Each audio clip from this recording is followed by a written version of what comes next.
Welcome to another episode of 15 Rounds. I'm your host, Gonzo. Today, we're stepping outside of our normal talent pool. He's not a coach, he's not a player, he's not even a caster. He is, though, responsible for probably some of your favorite skins in the game. We're talking to none other than Koobi. How you doing today, Koobi? Hey, I'm doing great. How are you? I'm doing fantastic.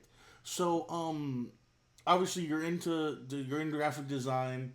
You come out of school. What kind of made you want to go into gaming instead of like the normal like ad marketing or stuff like that? I mean, I always was a gamer, just like most people. It's just I don't know. Like I started doing an apprenticeship, and it wasn't like any gaming related at all. It was like more like TV production, that kind of stuff. And then on the side, I started experimenting more with like Photoshop because I also had a YouTuber phase at some point where I did my silly little YouTube videos, and for that I needed thumbnails. So that's kind of how that got started.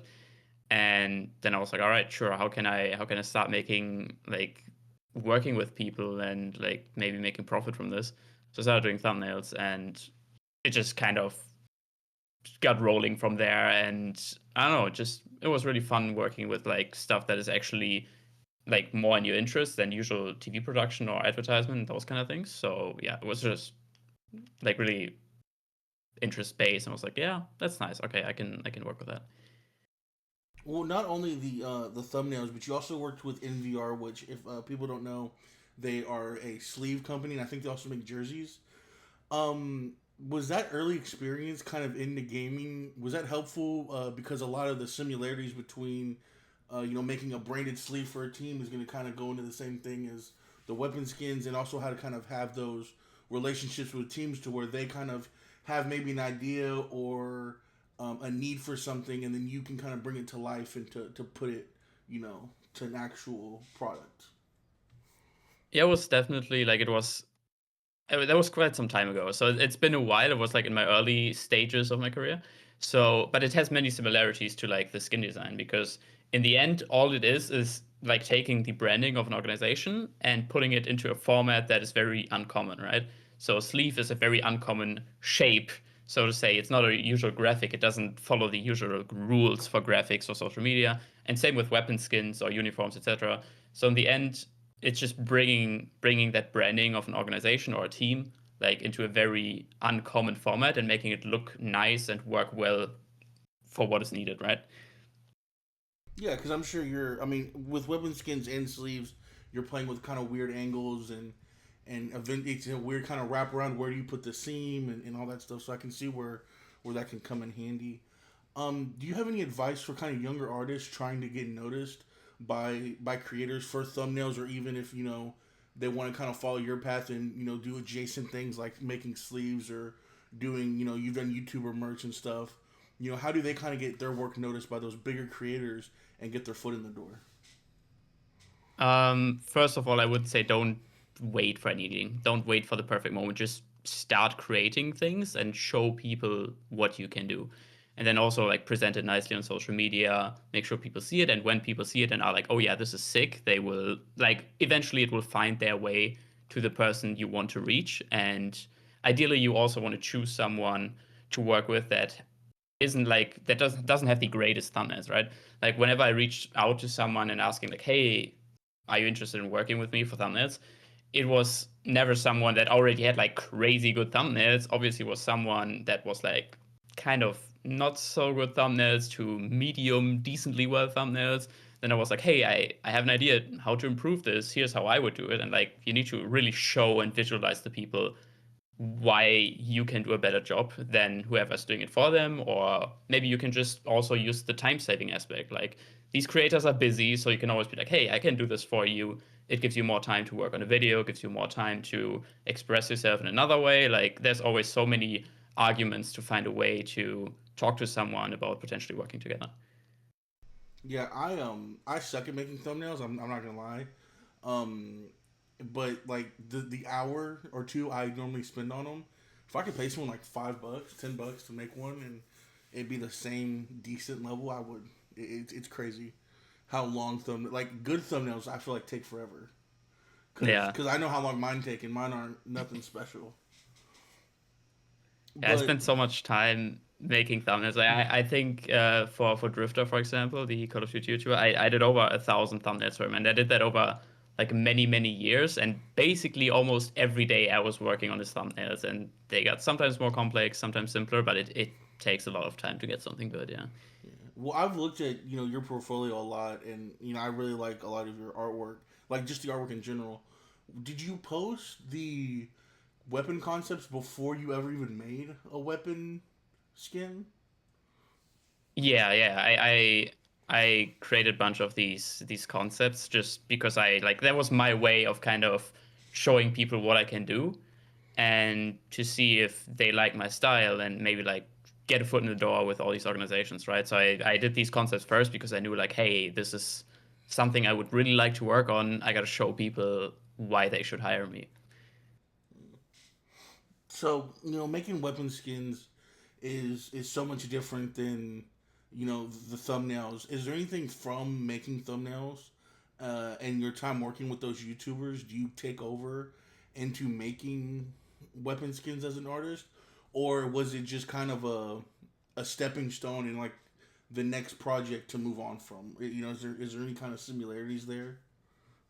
Yeah, I think it's mostly two things. Like first of all, just working with a client, right? It's not easy to have someone there that is potentially not an artist, not a graphic designer, not an illustrator or anything, and having to explain to them why certain things work and others don't, and like having to always justify why you're making certain decisions because they might not understand it. And like it's always a kind of a process to work with someone else who isn't as much of a creative mind as yourself are. That's just how it is. But there's nothing wrong with that. You just have to get used to working with someone else who is in the end the one that's making the decision.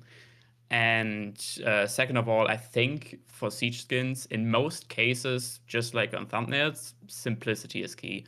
Like keeping it simple and most importantly, like easy to read. You need to be able to understand the skin like super fast. And it's the same for thumbnails, I've learned over the years. Like the thumbnails that work the best are the ones that you can understand within like a split second. It cannot be too complex. And especially for weapon skins where the whole art is like on a three-dimensional shape, it's even more important because it's naturally harder to read to see what is happening on the shape. So you need to keep it simple. That's so important. Yeah, and I personally, when I look at the years of the R6 share skins, some of my favorite are the very early ones, like Liquid, where it was just like that liquid blue. They just stamped that horse logo on there and they called it a day. Versus, I Yeah, think, they're the ones with the new MPX skin? Did you work on the MPX one, or was that somebody else? the recent one, no, that wasn't me. Well, their recent one, it's like I like looking at it, like the renderings of it, but in game it's just so loud and busy, and it's just like it's not personally what I think Liquid is when I think of their branding. Yeah, it makes it difficult. But this is also like there's multiple factors playing into this. First of all, people like a lot of people like more simplistic skins. I've heard that many times over the years, which is also kind of the being able to read a skin well and see what is happening on it. And just some people also just like clean skins. Like there's a bunch of different reasons why people like these older skins, right? But the main reason that skins are changing in this way and are getting more complex and more like creative and less clean, so to say, which many people don't like, um, is because I only also found out about this like a year ago. So back in the days, orcs only had like a few weeks to get these skins done, sometimes just 1 or 2 weeks. So they were forced to make something on the spot and just put their branding on it and call it a day. Nowadays, there's often months of time to get these designs done, which allows the orgs to get a lot more creative and test different concepts and try various things that take a lot of work and not just put logos on there. And we've gotten to a point where just putting a logo on there, yes, many people would like it, but in the end, it wouldn't sell that well. It's just it's kind of a difficult situation to be in. Um, but unfortunately, that's how it is nowadays, and I don't think simplistic skins will ever make a comeback in the way that they used to be because ASIC share is it's just based around what makes the most profit nowadays. Like otherwise, you will get kicked out of the problem out of the program. So there's just no way to get those clean and simple skins back because it's too big of a risk for an org to do that nowadays. Well, and as an artist and as one of the designers, do you think um, they're starting to get too, especially with the masterpiece skins? Do you think we're gonna kind of get a little too close to the sun here and get a little too complicated and pull it back, or do you think that there's never gonna be that situation where it's like, hey, this just skin it looks good on paper, but when you apply it in game and you try to inspect it, it just doesn't work. Um, I mean, it's difficult because like in concept, the same with the Team Liquid one. In concept one, it's I'm just using this as an example, but this is for many other things as well. In concept, some skins often look sick, but then in game, it's kind of difficult because it's too complex or whatever.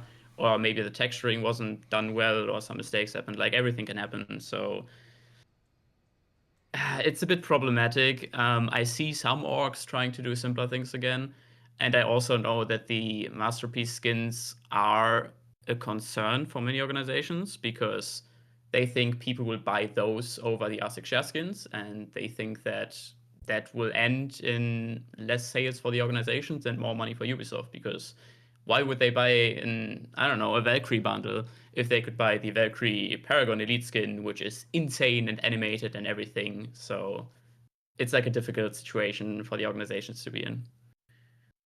So in I don't we've lightly talked about how everything kind of works, and so when you look back to your earlier your earlier days in making skins and even making the sleeves and thumbnails, is there anything that you kind of think that stands out from an artist perspective?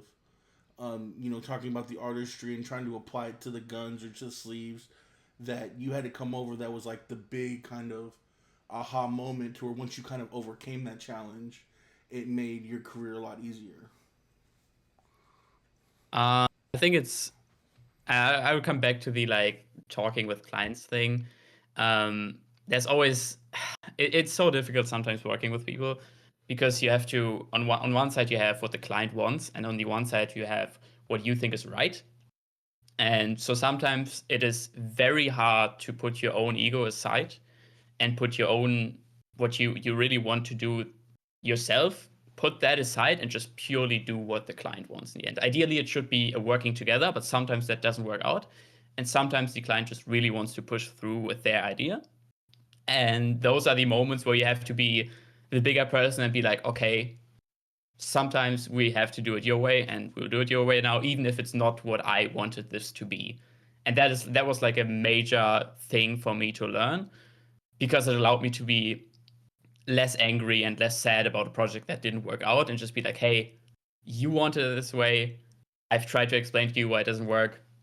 You still wanted it. It's fine. We did it your way now. It's okay. So that was like a kind of tough lesson to learn, but I think it's very important, especially for artists.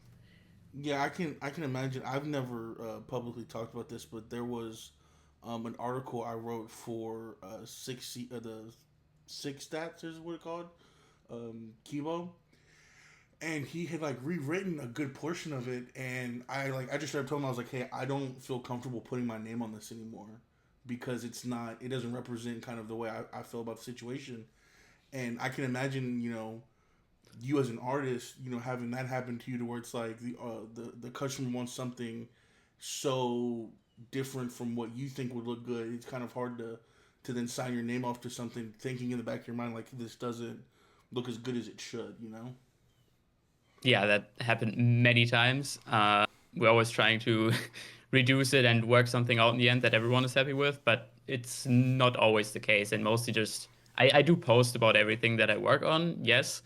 But then sometimes, if something that I'm not happy with, sometimes I will slightly talk about why I'm not happy with it or what I think could have been better. Or sometimes I just show it by not talking about it as much and not giving it as much presence on my socials and talking about it. So that's kind of my way of of dealing with it sometimes. So going back to those first concept skins you put out, what made you pick Rainbow Six Siege? Because you look at skin economy in games, and the clear winner is CS:GO. what made you want to do Rainbow Six Siege? Was it just the game you're playing? You're clearly a fan of the game, but is it, what goes into you picking what games you want to work on and what games you kind of want to put your focus into and your time into? Um, to be honest, it was mostly just the game that I was playing at the time. So naturally, my thought was like, "Hey, this is the game I love. I want to be a part of it. I kind of want to put something in it that I designed myself, that I created myself." So that is what I focused on. I wanted to have something in this game that I made, where I could say, "Hey, this is my thing. I did this." Um, and honestly, every other game just came after that because people were like, "Hey, you did the skin for our organization. Want to do this one for a different game?" And we were like, "Yeah, sure. Why not? This is great." Um, and with Counter Strike, it's kind of a special thing because Counter Strike doesn't have like the usual esports organization skins, right? And for CS, if I wanted to have a skin in CS, I would first have to put in a lot of work into designing something that the community likes. And then I don't fully understand how it works. So this is just from what people have told me, by the way. So take it with a grain of salt. Um, but from what I understand, I would have to design a skin first, put it in the community, Steam, whatever thing, so they could upvote it. And if it gets enough upvotes, maybe potentially it gets added to the game at some point. So there's a lot of risk I would need to take, a lot of time I would need to spend on maybe potentially in a long time getting that skin into the game. And that is just not a risk I'm willing to take right now because I have a good thing going with Siege and a consistent thing that brings in profit for me and makes me get to the next level of my career. So there's no point in really quote unquote wasting my time on Counter Strike currently, I think. Yeah, no, I didn't know that was the process. I just assumed that they probably had some type of artist portal program that you could probably submit to. But that's crazy. You have to go through the community. I mean, I guess if the community's going to spend thousands of dollars on skins, then you might as well let them pick the skins they like. Yeah. So was it a challenge for you back in 2023? Your first two kind of debut skins come out, and famously the Jaeger Estrella skin gets canceled. What kind of mental impact did that have on you, knowing you've worked so hard to get to this point, and half of it's just gone? It was quite shitty, not gonna lie, because that was yeah, that was technically my first ever skin, my first ever bundle. And I knew I had the Koi one as well, of course. Um, but the Astralis one was always my baby. And I remember I was at SI 23 in Montreal. And I remember waking up and seeing that the team got dropped. And it took a couple of seconds, but then I was like, wait, shit. Does that mean this skin is not coming out? Because that was, I think, 2 weeks before the skin should have dropped. And with the team dropping out so shortly before that, it's not quite clear where they draw the line of, hey, can we still cancel this or will it come out and then will be removed shortly after? So I just saw that the team got dropped and got scared and was like, shit, what is happening? Is it gone? Do I still have a chance? I had no idea. So I had to reach out to Astralis, I had to reach out to Ubisoft, and I think it took some time until I knew, hey, it's not coming.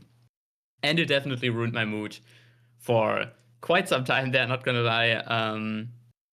Knowing that that would not come out. And then when it didn't come out and I posted about it, seeing how people reacted to it and like, how much they loved it and would have loved to see it in game. But that didn't really help it. It just added to it and I was like, ah, fuck, damn, this could have been great.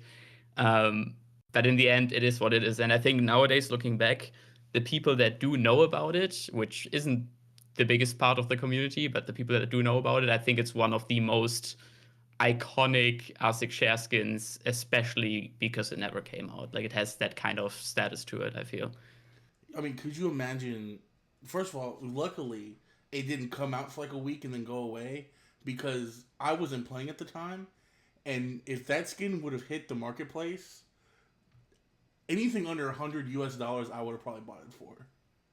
I'm gonna be honest, because I have I think I've shown you my collection, my spreadsheet collection of the R6 share skins, Oh yeah, I remember. but that skin is like for a lot of people too, because I've talked to a lot of people that are really into Pro League and into the skins. That skin's like the Indiana Jones Holy Grail Crystal Skull that just doesn't exist. Like we know there's some file of the game that probably has it in there that we can data mine, but we'll never get to see it, and it's awful. It is probably one of the best skins in the game. Yeah, that's the thing. Like I mean, looking back now, there's things that I would definitely change on it because so much has changed since then. I've learned so much about designing skins that I just didn't know, but it's still iconic. And I remember, yes, it was in the game for a brief time. It was on the test servers, I think, and it was also on the what is it called, the dev build, the demo build that was at SI back then. So I actually got to play with the skin at SI for just a couple of rounds, and that is the only time I ever saw it in game. And then it got removed. Like it was so heartbreaking. It could have been perfect, but yes, it still exists. Yubi has it somewhere. I have the files somewhere, um, but I doubt we will ever see it again. Well, you know, we see a version of it, you know, luckily, kind of down the line, and we'll get to that. And you know, you kind of answered the next question, but I'm gonna kind of ask it anyways. You know, we saw 2022, the Elevate weapon kit kind of anime girl broke the mold, I will say, with what R6 like share skin should be. And you know, knowing that a Shaw's concept should have been the next one to break the mold, and then you know you kind of using that to inspire the Team Secret skin. Was that something that Secret kind of came to you and was like, "Hey, like we know you have this in your back pocket, you know, let us use it," or was that something where you were just like, "Hey, I've had this, you know, sitting on the shelf. It's gonna come out one way or another. Let's do it here and put it on Ace and do it for Team Secret." And you know, once again, I mean, you see now other teams kind of not really caring about, you know, color palettes with wild card and them kind of pushing the envelope of what a team kit could look like, you know, not really following traditional colors. And then also you have the reverse to that where it's like Falcons are really good at keeping colors. Elevate has kept their colors and themes throughout, you know, multiple generations of skins now. What was that process like with Team Secret and kind of bringing back that skin from the dead? I don't fully remember because it's been so long, but I definitely remember discussing themes with them, and we kind of agreed that we wanted to have this cyberpunk-ish theme. So the whole Team Secret skin is a little more technical. It has a bit more like cyberpunk elements to it than the Astratus one had. Um, but I'm pretty sure it was mostly like I was still in control, right? I think they said they wanted these colors, or okay, honestly, I don't fully remember about the colors. Um, but they said they wanted cyberpunk-ish, so we did that, and then I think I just tried to kind of do a Team Secret. Like, there's actually a lot of differences to the to the Astralis one, but it has enough similarities that it's quite clear where the inspiration is coming from. And I think it was mostly me pushing that through, and they just said, "Hey, this is fire. Let's go with it. Let's roll with it because why not?" Um, yeah, I think that was mostly it. So they you know, you kind of mentioned they really just had the color palette that they wanted or the theme. Is that kind of how it is with every weapon kit process? You know, when orgs reach out to you, you know, do they already have kind of the operator in mind or kind of theme they want, or is it, you know, sit down with you, figure out a theme, what operator would this work best on, out of maybe a group of, you know, operators Ubisoft gives them, and then which kind of do you start with? Do you start with the gun, the operator skin? Do you think about what the card background is going to look like? So now you have a solid theme, and how do you kind of tie everything together? Um, yeah, so mostly when orcs come to us, they already know which operator they got. Like they can choose from whatever they want really, but in the end, Ubisoft is like doing a draw of who is getting which operator, which weapon, etc. Um, and sometimes the orcs already have a pretty clear idea of what I want, of what they want, but also like basically the same amount of times they come to us and are like, hey, do you have any ideas? And then what we do usually is we sit down and we kind of like create a mood board. So we collect some colors, we collect some concept, inspiration, textures, references, anything we can find really that communicates and visualizes one idea, one theme, one concept, just to present it to the org and like explain, hey, this is what we want to do on this skin. Do you like this or not?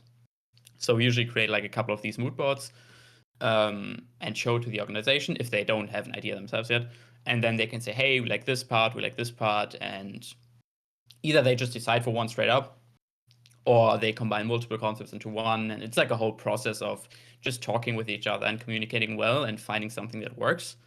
And then only after that, we really start the whole creative process, I would say. And I would say the weapon skins are the easier part for me to do, or what I enjoy doing most. Uniforms and headgears are sometimes a little difficult to work with because obviously they are moving as it's supposed to be a body wearing the uniform and so on. Makes it difficult sometimes, and also a bunch of the uniforms are mirrored. They have like mirrored textures on them. Often the arms or legs are mirrored, so there's a lot more restrictions on the uniforms and what you can do and what you can make look cool than compared to the weapon. So it's a bit more restrictive, and it's I'm definitely struggling a lot more with it. But in the end, everything about it is fun and its own little challenge, I would say. And just what about how do you tackle the card backgrounds? Because you know a lot of great, you know, I feel like the main complaint about the card background is 90% of it is the good part, and that's the part that gets covered. Yeah, I know that is that is like the biggest challenge. Um, Card backgrounds, honestly, I gotta say, are one of our biggest issues nowadays because we've like with all the bundles we do, right? Often it's different weapons we haven't done yet. It's different operators we haven't done yet. Different headgears, different uniforms. So there's a lot of stuff where we naturally create something new. For card backgrounds, it's always the same thing. It's always a flat 2D image, same dimensions every single time, and all of them have to work with the highest amount of operators possible. So the only space you can really use is top right and top left, but you still got to design the whole thing, right? You still got to fill the space that gets covered anyway. And that honestly, like you might think it's not that bad, but when you're actually designing one, it's quite a challenge. Designing something that is really like that really works and fills the space nicely while also making sense as a whole image, it's quite the challenge. And especially with us having designed so many by now, we're kind of running out of we're slowly running out of good ideas and good concepts that work really well, and it's getting more difficult with every single card background. Like it's not easy. We had something cool going for wildcard, with the like Pokemon cards, trading card game backgrounds also actually work really well. Um, but outside of that, it's always honestly a pretty tough challenge to get a cool card background that works with a lot of operators. And once an org kind of starts that trend, it's hard for another org to jump on it. You know, 2 or 3 years down the road. Sorry, can you repeat? Like once wildcard kind of starts that trend, you know, now 2 years in a row, it's hard now for another team to go, hey, we're gonna do that too, and kind of jump on that trend, and not be known as, you know, the copycats of the Yeah, card yeah, backgrounds. that's also the issue. Like in the end, like the problem that I explained earlier with the card backgrounds, it's always 2D image, always same dimensions, everything. It only gets more extreme when you think about that all the other orcs are doing the same stuff. So you also have to obviously try and not copy each other. So there's so many restrictions with card backgrounds, especially that it's only going to get more difficult with every single one we make. So the Reddit page for the R6 fashion advice, which I love because it's just skin nerds and in talking about combinations and color theory for weapon attachment skins and charms and synergy of if your card background doesn't match your skin, then you're obviously losing games, and that's why you have a negative KD. But they've thrown around the two ideas, and I want to know what you think. One, just eliminating operator portraits and letting us just look at card backgrounds, or two, going Oh, full okay. body and shrinking the operator portraits to where they're kind of standing there on a card and make it to where you can see more around. Yeah, I think I've never thought of the first one actually. Well, I think I the don't think. idea. I think the idea of the first one is not. I'm misrepresenting. It was get rid of the operator portraits and do like your stats on the card. Oh, okay, I see. So like kind of like the Um, Apex thing. yeah, I think the only way I could see that being a thing is if you still keep the operator, but then there's like some way of clicking on the card so it flips around and then you have the stats on it, but not the operator, and you can see the full design on the back. That is something I could see them do maybe, but I don't think they would ever get rid of the operator like entirely and allow you to do that. I don't think that's ever happening because they Ubisoft just has to have the operator somewhere visible on it, otherwise people will complain. Um, but honestly, I do like that, and I think like with like being able to flip the card or something and then show the whole card and see the stats, that would totally work. Like Yeah, that is something I could see them do. almost like a baseball card, Yeah, pretty where on the much. back you have like the Um, score or whatever.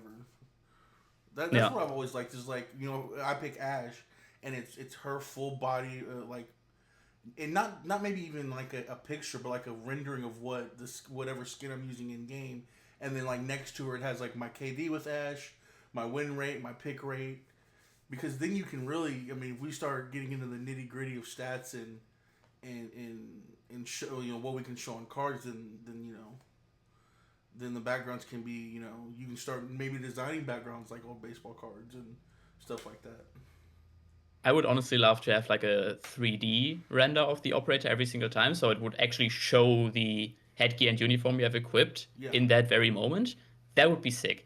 Obviously, that is not possible with like if it was a full-on like normal PNG render, like just a transparent image, unless Ubisoft would render out every single possible combination of headgear and uniform, and they would hate themselves if they did that. So yeah. the only way I could see that happening is if they include 3D like live 3D renders of the operator, and that would probably cost a lot of resources. So I don't know. I would love for it to happen, but I don't think that's ever gonna come, unfortunately. But I would love to see it, honestly. Yeah, I think they need to rework definitely just for the sake of how many cool card arts we have.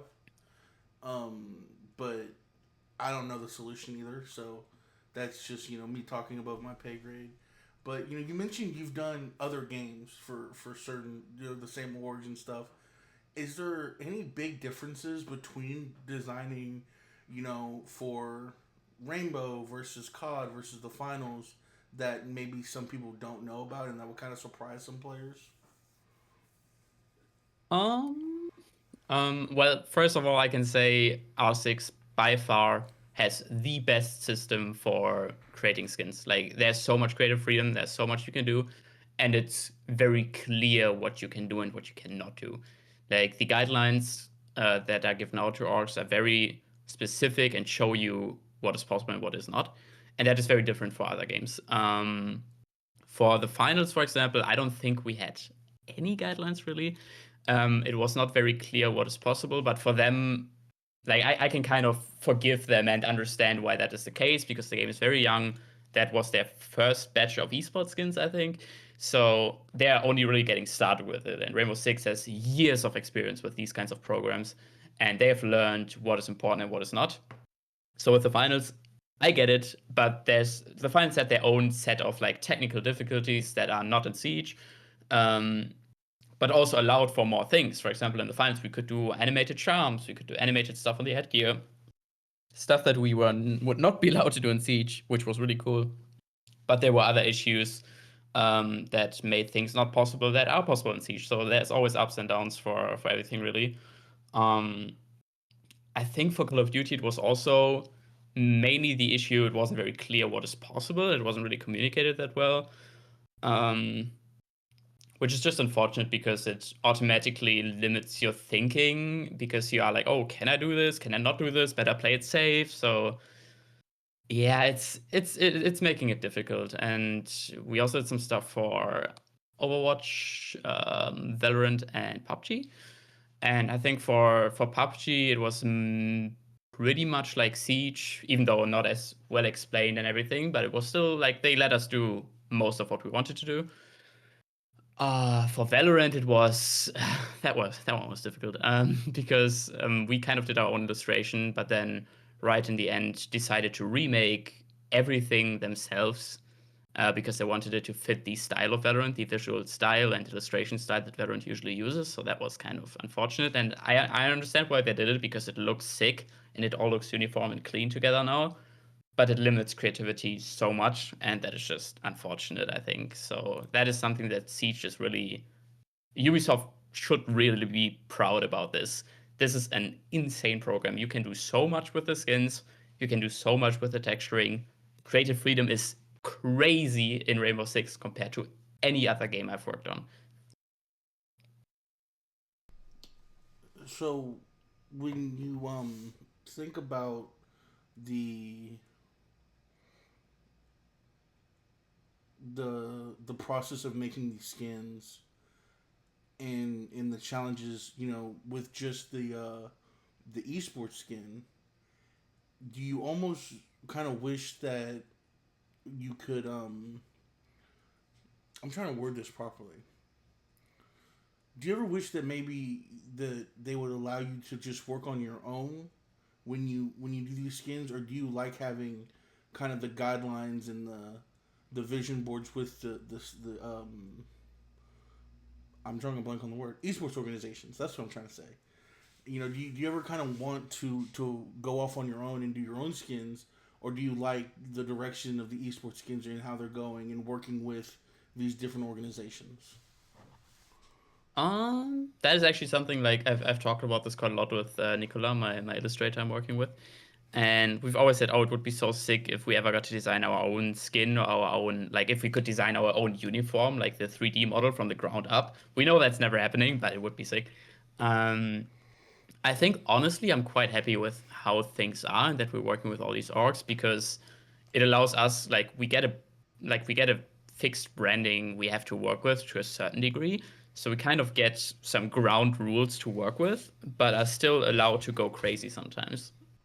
Like it gives us some guidelines that we can just hold on to and that we also know others have to hold on to. So there's it's very clear of how far we can push things and how crazy and creative we can get. And with a full-on like skin made by ourselves, like fully custom, we would first have to find a theme. There would be no org branding, nothing.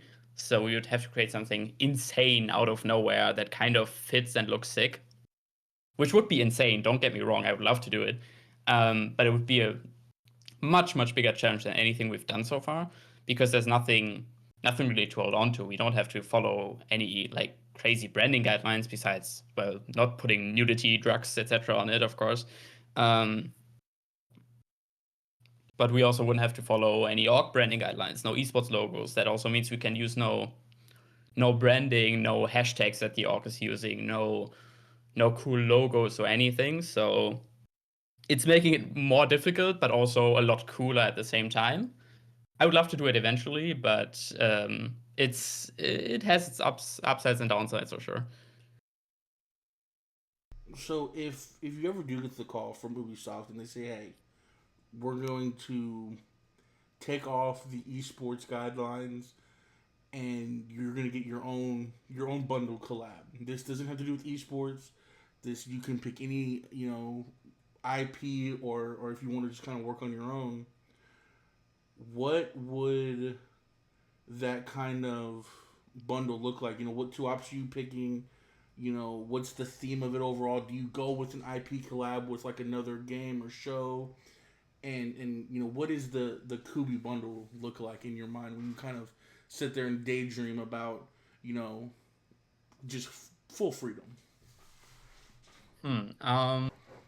Honestly, difficult one for sure because of course, with all these things we've done, we've also kind of always tried to do our own thing and do what we want to do within the guidelines that we were given. Um, so we've also kind of already gotten the things we want for big parts, not all of it. But there's like a lot of operators that I still want to work on. I want to work on an Ella bundle, that's for sure.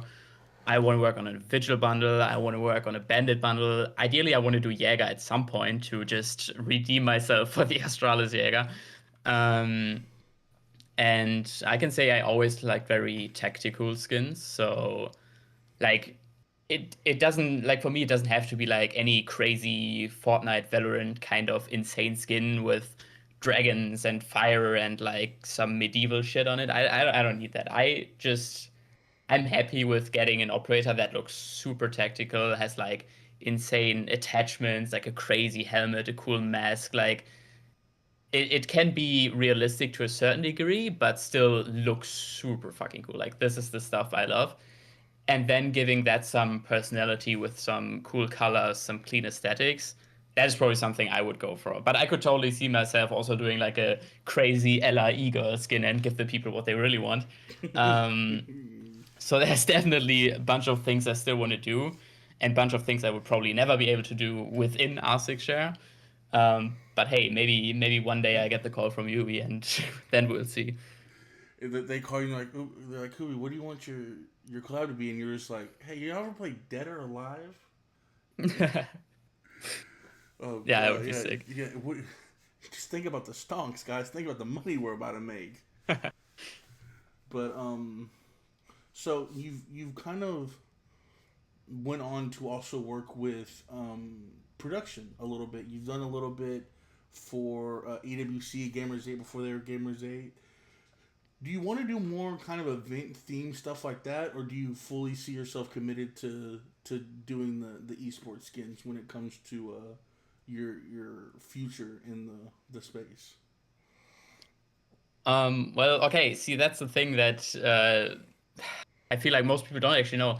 Um, EWC is actually my main job, kind of. That is what I do 24/7. Well, not 24/7, but basically every single day. That is my main job that I do. And I love doing that as well. But that is not my hobby, right? That is a job, and it still allows you to do crazy stuff and do like cool posters with a bunch of crazy pros and everything. But in the end, ASIC shares what I love. ASIC shares my hobby, so it's kind of difficult. Like currently, it's possible for me to make a living out of both of these things, which is amazing. I don't know if I was able to choose to only go with one of them but get the same amount of money from both. I don't know if I would do that. I don't know if I would go fully ASIC share or fully EWC or like events kind of stuff. Um, right now, I'm quite happy with doing both things. It can be very stressful, I can tell you that much. Um, but one is the more professional side of esports that most people in the industry are used to, and then ASIC Share is the crazier side that is very project based and not very long term position kind of thing.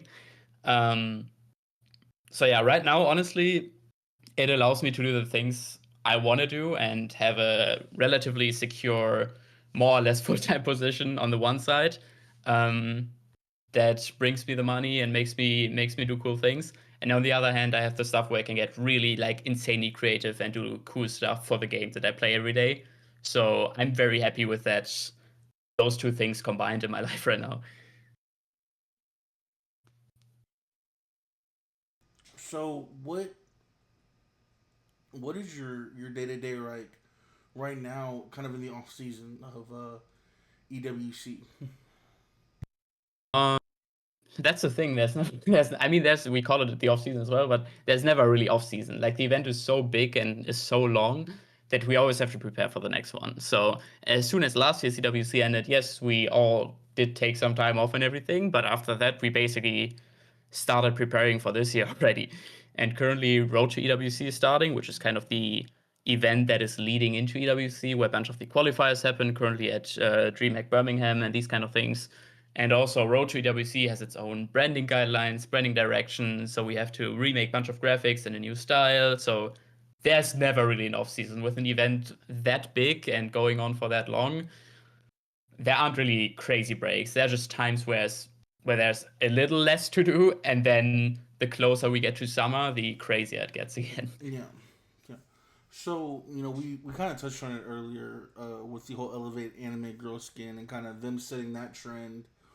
Then you had the kind of monsters trend kind of roll through. Now we're seeing teams, like I said, disregard their normal logo branding colors for more vibrant, more kind of fun colors that just kind of look good.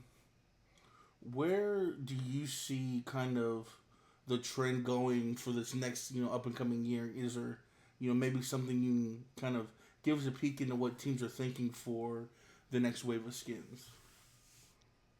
Um, I do think some orgs are going to come back to following their branding guidelines a little more because we've seen like we've seen some successful experiments with Duck Zero, especially going crazy with their skins lately. I remember the sloth skin for Doc, which did really well.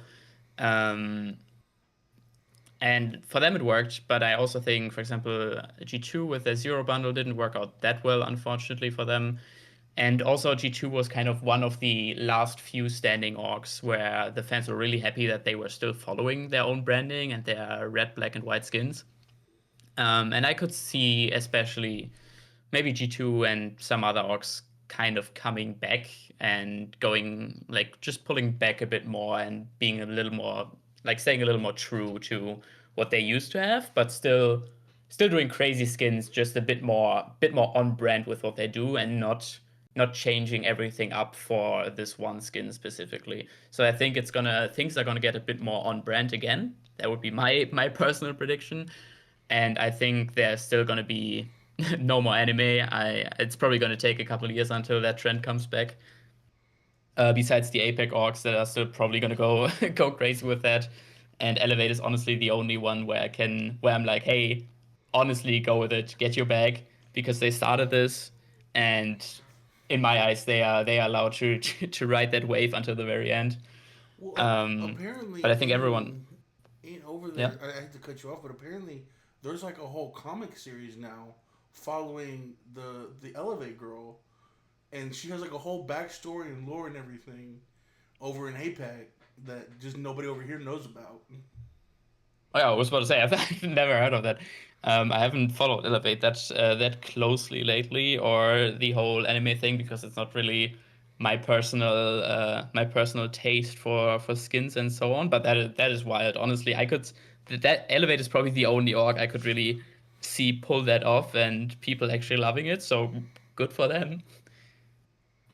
Yeah, and to kind of follow up on the G2 skin, I almost feel like that was doomed to fail because FaZe did it better. But I also think it's wild that FaZe used their content side closing down as almost a theme. Yeah, I think the face skin, if I remember correctly, the line bundle, it was following this whole like pixel technical interference kind of pattern that they used for the Face Clan, like the content part of Face rebranding, which we saw like 1 or 2 years ago, where they changed the logo to the more rounded version of it. And I think they used that kind of branding for that skin, and it's honestly quite clean because it still follows Face's branding to a certain degree, even though the content side of Face is now gone, as we know. Um, but G2 just I don't know. Like they tried kind of a similar approach with the very clean white, but then I think everything else was just not enough G2 for the fans to truly be able to appreciate it enough. I feel like. Yeah, as someone who has been, in pro league, watching as a fan since, the very beginning, it was weird to see them kind of do the graffiti thing, because that is a very big Brazilian kind of staple. The graffiti, even going back to like MIBR, at one point had a kind of graffiti, I believe MP7, and so it just didn't feel G2 enough, kind of a skin to put out, and it was kind of disappointing as a long term a fan that watched that team go from Penta to G2, did the dark years, kind of there in the middle, and then kind of come back and not it almost felt like they had lost their identity again, which is crazy to say over a skin, but it did, and it was very disappointing. Yeah, I can definitely see that opinion. It's for me, I mostly see it as they were experimenting. They saw other orcs experimenting, and they wanted to push it further themselves as well. And I have a huge amount of respect for that. Same goes for Duck Zero and other organizations doing these kind of crazy things because there's a lot of money on the line. There's a lot of potential, I don't know, sponsorships, whatever on the line.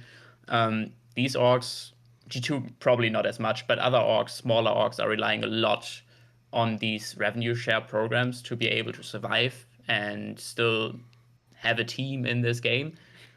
So I know how important it is. And G2 actually probably one of the very few orgs that is allowed to experiment and also allowed to fail because of how big, successful, and professional they already are. So they can actually allow themselves to not have it work out for once and learn from that and try something else that maybe works better next time. I think if this would have happened to another orc, a smaller orc, that could have very well been the end of them, unfortunately. Um, that is how things are nowadays, sadly. But as I said before, I have a huge amount of respect for trying to push things further and trying things that have never been done in Siege before. And sometimes it works, sometimes it doesn't. Unfortunately, with the G2 bundle, it did not, but I'm sure the next one is going to bang. Yeah, and kind of to just kind of ask one more question and not to bully G2, but it feels like it also was on an operator not a lot of people play. You know, it was on Zero. It's a very specialized. As an artist, you know, obviously you want your bundles to do good. Is there ever a time where you know the team comes to you and they tell you what operator they got, and you kind of just know in the back of your mind that it's already doomed to fail because of the operator? Uh, well, maybe not doomed to fail, but I've definitely gotten offers for operators who have been like, ah, god damn it. Because like oftentimes it's like first of all for us we have like a special perspective on things because we've done so many skins. Ideally we don't want to do the same skin twice because then for us the work just gets repetitive and less fun. So ideally we want to do weapons we haven't done before, operators we haven't done before. So that is just our special perspective on it. And then there's also of course the aspect of is this going to sell well, and the less um, the less an operator is played, the bigger is the challenge for us to make a skin that people still want to buy, even though they don't like the operator, right? So that can make it very, very difficult at times. And like I said earlier, orgs don't have full control over which operator they get. They are allowed to submit a list of which operators they want. But depending on what operators other orgs are choosing and whether they have priority in terms of choosing. There's like a whole system behind it. I probably shouldn't explain it because I'm probably also not allowed to, but I can say there's a whole system behind it of how it's being decided. And so it's not fully in their control. And sometimes they also might just not get lucky and get an operator they didn't really want. And then they just have to try to make the best out of it. And sometimes, yeah, sometimes it does work out in the end. Yeah, I think we've discussed openly on Twitter with how the process works, and nobody really outside of that room knows. And I don't think you could tell us even if you wanted to. So we're just gonna go ahead and move on. You've done 25 bundles now, over 100 individual skins. Is there any skin that sticks out to you as kind of your favorite, or an organization that really stands out to where like you get that DM, you see the name, and you're just like, all right, let's go. This is gonna, it's gonna be easy. It's gonna be simple. I'm excited, and kind of get you into that mode to create another great weapon kit or bundle or whatever. Um, That's yeah, I can kind of answer that and kind of not. I can tell you my favorite skin that we've made so far that is out is PSG Talent Amos. I think everything just went right on this one. Like the team was very professional. Everyone loved working with each other. The whole process was really fun. The promo for it was really fun. The shoot in Paris, it was great.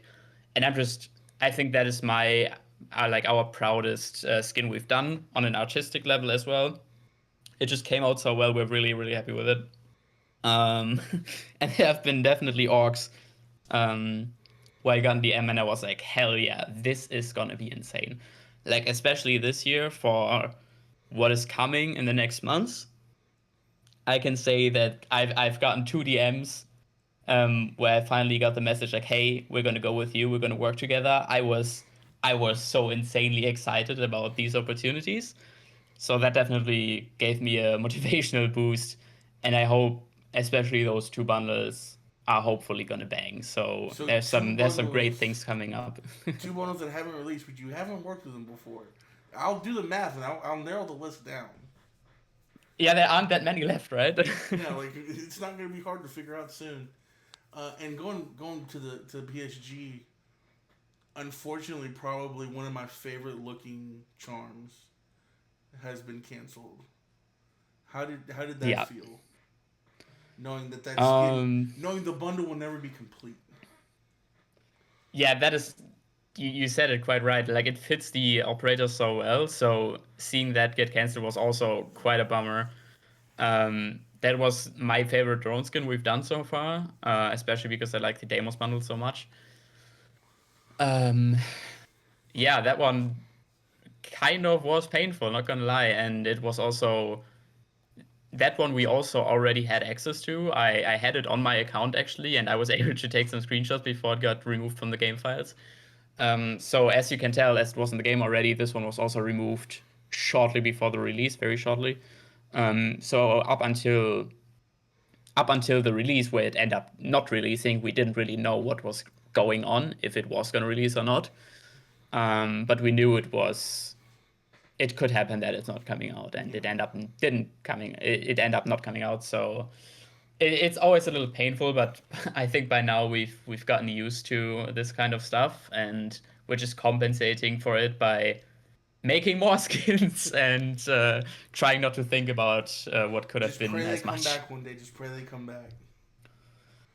Yeah, that's also a thing. Like if they ever come back, I think technically they would be allowed to release these bundles. I don't fully know if Astralis ever comes back and they decide to drop the Jaeger bundle, I'm gonna lose my mind. So maybe I don't know what's possible. I think in theory that is possible, but I'm not Ubisoft, so I cannot really speak for them. But we need an insider at Ubisoft. We need to get somebody that's in the know to befriend us, so we have like an inside man and we can I push our mean, I skin think agenda.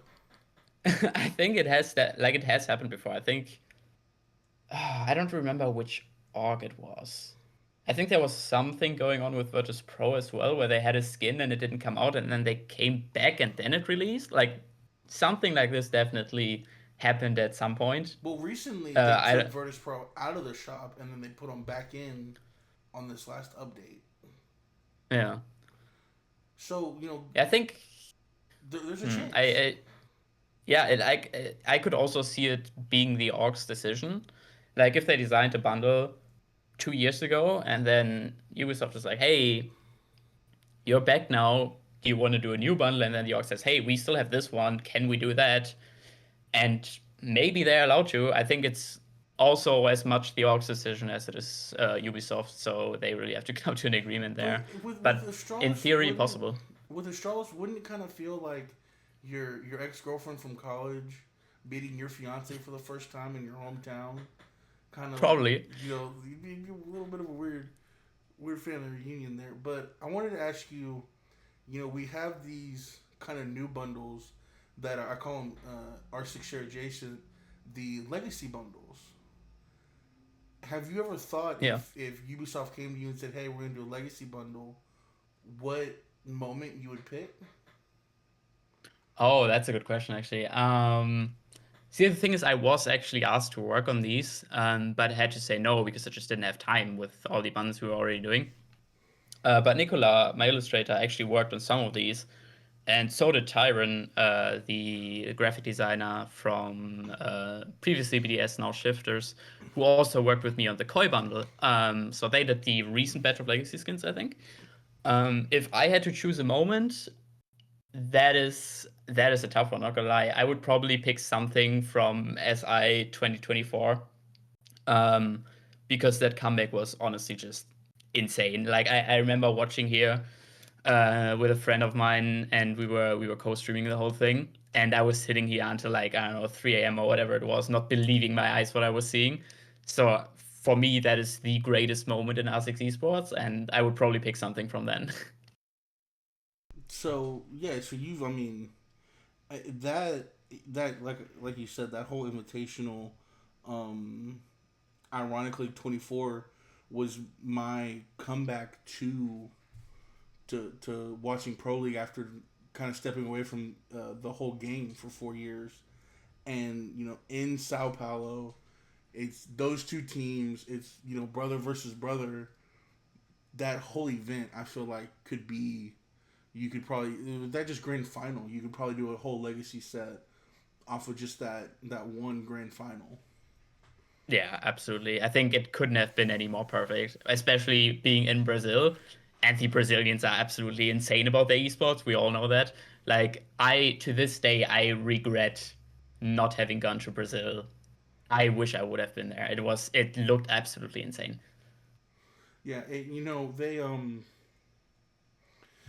there's a lot of talk on Reddit about kind of the way they pick the cities. Especially after Utah getting picked for the next American one, and kind of like why Utah. I would not hate if Ubisoft came out and said, "Hey, look, we're going to Brazil once a year. I would honestly be We're fine with just that gonna too. rotate. We're just gonna rotate one and two. We're just gonna do SI, then we'll do a major SI, and that's just how the rotation is gonna be every year. You know, every 3 years we'll do an SI there, and then the 2 years in between, will be majors. I don't care. I would love that because I want a chance to go and watch a grand final in Brazil so bad after it, and I think it'd be great for the sport. But one can only wish. I mean, next SI is. Wait, is next SI Brazil again? I think so, right? They've already be doing it and just not telling us. I'm pretty sure they announced it, did they not? Let me check. I swear they announced Brazil. Yeah, it is Brazil. Yeah, it is Brazil. So that is going to be sick. Maybe I'm going to go. I don't know yet. Yeah. If if my job situation will allow it, but that is probably going to be insane once again. God, February. That's a hard time for me to take off of my job. No. Who cares? I could get fired. But thank you for sitting down with me and putting up with me. Asking you questions that could potentially get you fired. I try Hopefully my not. best. But just one last question before you go: for any young aspiring designers out there that have stumbled upon this or that follow you and decided to pick it up and give it a listen, and they want to break into gaming and they want to kind of do what you do and follow your path, what advice would you give them about getting their foot into the door, getting their art out there, and making a name for themselves to be able to work in such a wonderful community and such a wonderful esport? Honestly, just create. Like, don't hesitate. Don't like. I've kind of scratched on it before. Don't wait for the perfect moment. There is no perfect moment, and there's also like there's no talent. Like, people aren't just magically good at this. Just get going, learn it by yourself. You don't need courses. You don't need to learn this in uni. You can just do it by yourself with what we have nowadays. Just create, show people what you can do, get better at it, stay consistent, and you will get there eventually. That's what worked for me and so many others. And if I can do it, I'm pretty sure everyone can. Awesome, that's great. This has been another episode of 15 Rounds. I probably asked you way more than 15 questions, though. It's been a real joy. Hope everyone enjoyed the video. Leave a like, leave a comment. Your socials will be posted down below. So if anyone wants to go follow Koobi, go look at his art. Do you have a creator code in the R6 Yes, I do. store? Just Koobi in caps lock in R6 and on Ubisoft Store. All right, awesome. Go buy his bundles, use his code, give him all the monies.